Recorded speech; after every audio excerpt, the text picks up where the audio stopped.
Hello viewers, मैं हर्षराज आज आप सबको इस नए यूट्यूब चैनल पे आपका स्वागत करता हूँ। व्यूअर्स, आज का ये जो सेशन है वो मॉडर्न इंडिया पर होने वाला है।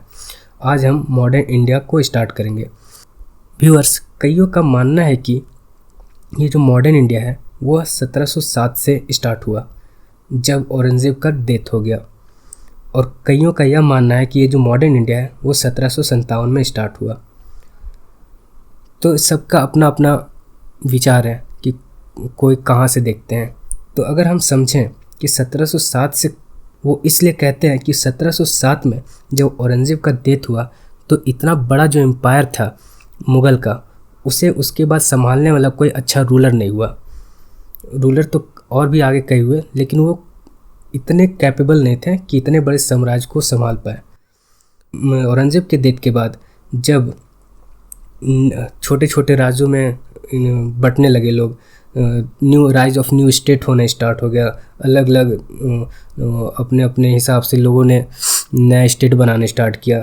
इसमें अवध हो गया, फिर से हैदराबाद हो गया, गोलकोंडा, बिदार, ये सब सारा जो स्टेट है वो धीरे धीरे उससे बाइफर्केट होके स्टार्ट हो गया सिविल वॉर के थ्रू। और कईयों का जो मानना है कि जो मॉडर्न है वो 1757 में जो बैटल ऑफ प्लासी में जो है 1757 में हुआ था, तो British East India Company versus Nawab of Bengal, जिसमें उसके एलाइज थे रॉबर्ट क्लाइव।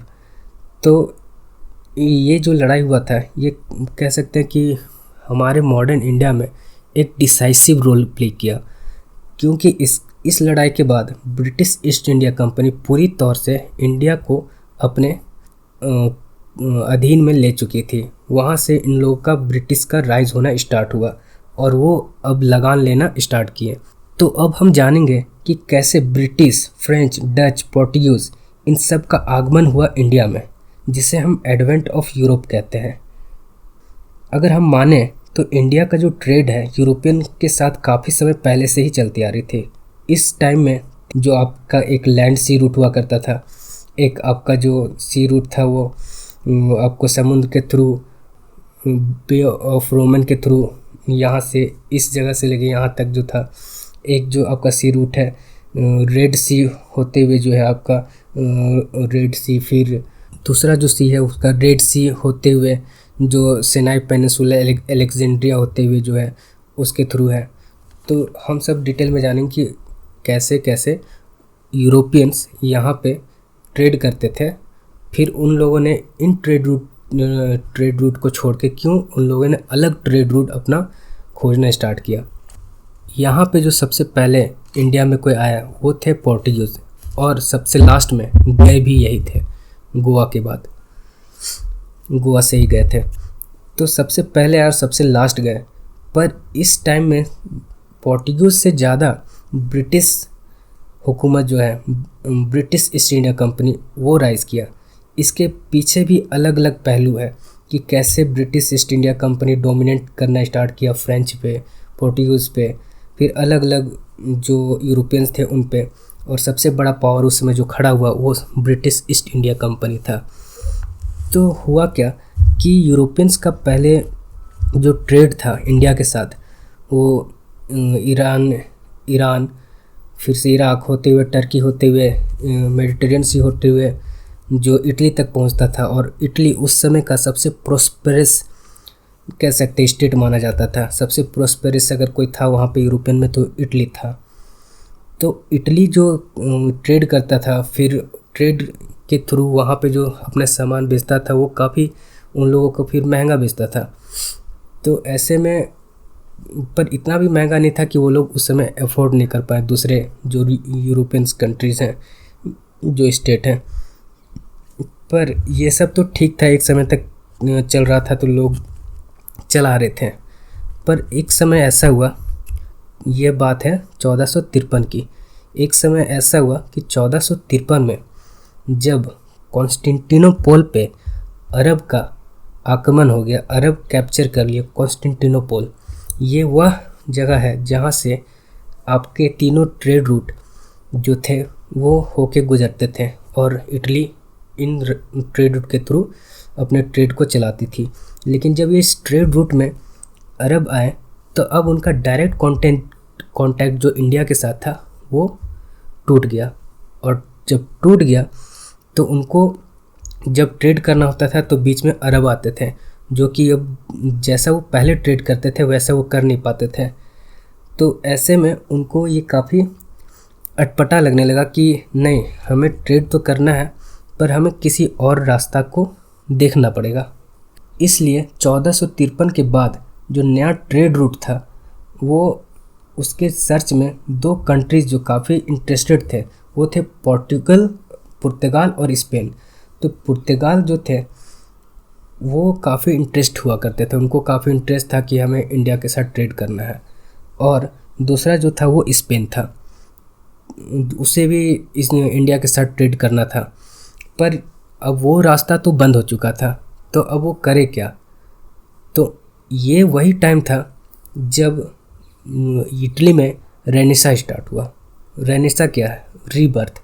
रीबर्थ अगर कहें तो समाज का रीबर्थ। यह वो समय है जब समाज में नए नई चीज़ें होना स्टार्ट हुए। एक्चुअली क्या था, जब अरब अटैक किया कॉन्स्टेंटिनोपल पे, ये कब्ज़ा लिए, तो वहाँ पे जो काफ़ी रिच लोग थे, काफ़ी जो इंटेलेक्चुअल लोग थे, जो अपने नए नए आविष्कार करते थे, उनका क्या हुआ कि अब वो वहाँ पे तो रह नहीं सकते, क्योंकि जब अरब आए वो काफ़ी एक्सट्रीम लोग थे। उनका बस यही बिलीव था कि मारो काटो लूटो। नए नए चीज़ों पे गाना, संगीत, आर्ट, आर्किटेक्चर से उनका कोई लेना देना था नहीं। वो एकदम इन सब चीज़ों में इंटरेस्टेड नहीं थे। तो यहाँ के जो लोग थे अब वो भाग भाग के यूरोपियन में, रोमन साम्राज्य में शरण लेने लगे, जो कि इटली हो गया और भी स्पेन हो गया, फ्रांस हो गया। तो इन सब जगहों पे वो लोग पहुंचना स्टार्ट किए। तो इनका पहुंचना इटली के लिए काफ़ी लाभदायक कह सकते हैं कि काफ़ी उनको फ़ायदा हुआ। इसलिए उन्होंने नए नए खोज करना स्टार्ट कर दिया। ये जो पीरियड था इस समय इनलाइटमेंट का पीरियड कह सकते हैं इसको। ग्रेट फिलोसफर जो इसी समय हुए और बहुत से चीज़ें हुए। कहते हैं कि गैलीलियो और जो कोपरनिकस था उनको एक्सट्रीम लोगों ने एक को मरवा दिया, एक को जेल भेज दिया। इसलिए क्योंकि जो इनका कहना था कि जो अर्थ है वो सन के चारों बगल घूमता है, पर यह जो स्टेटमेंट था वो एक्सट्रीम लोगों को पसंद नहीं आया। ये बोला कि कैसे ये झूठ बोल रहा है, कैसे तुम बोल रहे हैं। ऐसे ऐसे स्टेटमेंट उनको पसंद नहीं आते थे। तो इसीलिए इन लोगों ने, तो इसलिए जो कंट्रीज़ थे पुर्तगाल और स्पेन जो था वो इंडिया के साथ ट्रेड करना चाहता था। और यहाँ से पुर्तगाल से प्रिंस हेनरी जो है, पोप निकोलस पाँचवां, वो प्रिंस हेनरी को एक बुल दिया 1454 में और कहा कि जाओ घूमो, नेविगेट करो। और ठीक उसी समय स्पेन के तरफ से फर्डिनेंड जो वहाँ के राजा थे वो कोलंबस को फाइनेंस कर दिए। बोले कि जाओ पता लगाओ कि हम अब कैसे ट्रेड करेंगे। तो कोलंबस जो थे वो स्टार्टिंग में घूमना स्टार्ट किए, तो वो इंडिया को खोजते खोजते अमेरिका पहुंच गए। और वहाँ पे पहुंच के उन्होंने बोला मैंने इंडिया को खोज लिया, रेड इंडियंस है। तो उनका नाम उन्होंने रेड इंडियंस दे दिया। तो ये इतने सारे चीज़ें हो रही थी यूरोप में। तो ये सब इसलिए हो रहा था ताकि वो इंडिया के साथ एक कनेक्शन बैठा सके, वो इंडिया के साथ ट्रेड इस्टेब्लिश कर सके। जब वो भटक रहे थे तो उसी टाइम में कंपास का खोज हुआ। कहते हैं आवश्यकता ही आविष्कार की जननी है। मतलब जब आवश्यकता हो तभी कुछ नया चीज़ इवॉल्व होगा। तो उनको इंडिया को ढूंढना था और भी कई नए रूट तलाश करना था जिनके साथ उनका व्यापार अच्छा हो सके, जिनके साथ उनका रिलेशन डेवलप हो और एक तरह से व्यापार के साथ साथ उनके जो आपस में रिलेशन वो मजबूत हो। मान लीजिए ठंडा में तो आपका फसल ज़्यादा उगता है नहीं, खेती कर नहीं पाएंगे, तो वैसे में ठंड में वो लोग मीट खाना ज़्यादा पसंद करते थे। तो मीट को ज़्यादा दिन तक रखा कैसे जाए, तो उसके लिए आपका स्पाइसेस चाहिए। तो स्पाइसेस के लिए आपको इंडिया का ज़रूरत है, क्योंकि इंडिया उस समय स्पाइस यहीं से जाता था। और अपने ज़रूरत की चीज़ों को वो आसान बना सके। व्यूअर्स 1497 में एक ट्रीटी हुई, जो ट्रीटी का नाम था टॉर्डेसिलस ट्रीटी। यहाँ पे क्या था कि पुर्तगाल और स्पेन, जो नॉन क्रिश्चियन वर्ल्ड है, उसको दो हिस्सों में बांट दिया। बोला कि एक तरफ मैं जाऊँगा, एक तरफ तुम जाओ। जो पोर्टुगीज़ है उसने वेस्ट चुना और जो स्पेन है उसने ईस्ट चुना।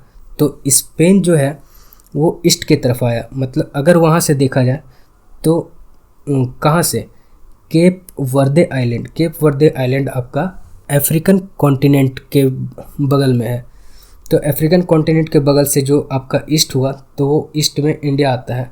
तो इंडिया के तरफ कौन जाएगा, तो स्पेन जाएगा, और जो पोर्टुगीज़ है वो जाएगा आपको वेस्ट में 1300 माइल पीछे। तो वहाँ से इन लोगों ने ऐसे करके डिवाइड किया और इंडिया की खोज में चल निकले। अब क्या हुआ कि 1487 में जब पोर्टुगीज़ नेविगेटर बार्थोलोमन दियास जो है वो Cape of Good Hope Africa के पास जो है वो वहाँ पे पहुँचे। बहुत दिन लगा के वहाँ पे पहुँचे और उन्होंने सोचा कि मैंने इंडिया को ढूंढ लिया, पर उन्होंने ऐसा, उनका गलत फहमी था। वहाँ पे पहुँच के पता चला नहीं, यह जगह वो नहीं है। वहाँ से उनको अभी और भी कहीं जाना था। कहाँ जाना था, तो इंडिया के खोज में। 11 मंथ के टाइम में ही इंडिया पहुँचे 1498। तो व्यूअर्स आगे के सेशन में हम यह जानेंगे कि वास्को डी गामा इंडिया में आके इंडिया के कलिकट में पहुँच के उन्होंने क्या किया। उसके बाद हम यह भी जानेंगे कि फ्रांसिस अल्मीडा कहाँ पहुँचे, और हम यह भी जानेंगे कि अल्फोंसो अल्बुकर्क वे सब कहाँ पहुँचे। तो आगे के क्लास में, आगे के सेशन में हम ये डिटेल में आपसे बात करेंगे। फ़िलहाल के लिए आज के सेशन में इतना ही। वीडियो अगर अच्छा लगा तो इसे लाइक, शेयर और सब्सक्राइब कीजिए हमारे चैनल को।